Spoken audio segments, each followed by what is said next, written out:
आज होती कृष्णाच्या स्कूलची ट्रिप आणि ना आजचा उत्साह काही वेगळाच होता. तो देखील ना आज लवकर उठून तयार झालेला, कारण त्याला जायचं होतं ट्रिपला.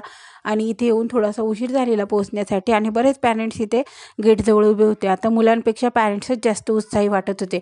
एकदाच मुलांना मध्ये घेतलं आणि आम्हाला गेटच्या बाहेर काढून दिलं. आम्ही तर मुलांची चातकाप्रमाणे वाट बघायला लागलो. मुलं तर काही दिसली नाही, तरी देखील बरेच पॅरेंट्स गेटजवळ तसेच उभे होते. फायनली मुलांची येण्याची वाट आम्ही बघत होतो. पण ना काही वेळ झाला आणि नंतर टीचर जाताना दिसल्या आणि आत्ता मुले येतील असं आम्हाला वाटायला लागलं. त्यामुळे बऱ्याच वेळा आम्ही बारकाईने ते कॅमेरे तिकडे लावून ठेवलेले. इतके दुरून आपले मुलं तर काही ओळखायला येत नाही, सर्व मुलं ही सारखेच दिसतात. तरी देखील आईवडिलांचे वेडे मन हे मुलांना बघण्यासाठी तेथे थांबलेले होते. हे बघा फ्रेंड्स, खूप सारे ना आईवडील हे गेटला असे ना छोट्या मुलांसारखे ना डोकावून आणि टेकून उभे होते, जेणेकरून दुरून की हो आपला मुलगा आपल्याला दिसला पाहिजे. त्यामुळे ना गर्दी ही आणखीनच रस्त्यावर वाढत चाललेली आणि मुले देखील मध्ये गेलेली याची कुतूहल आईवडिलांना हे वाटतच होतं.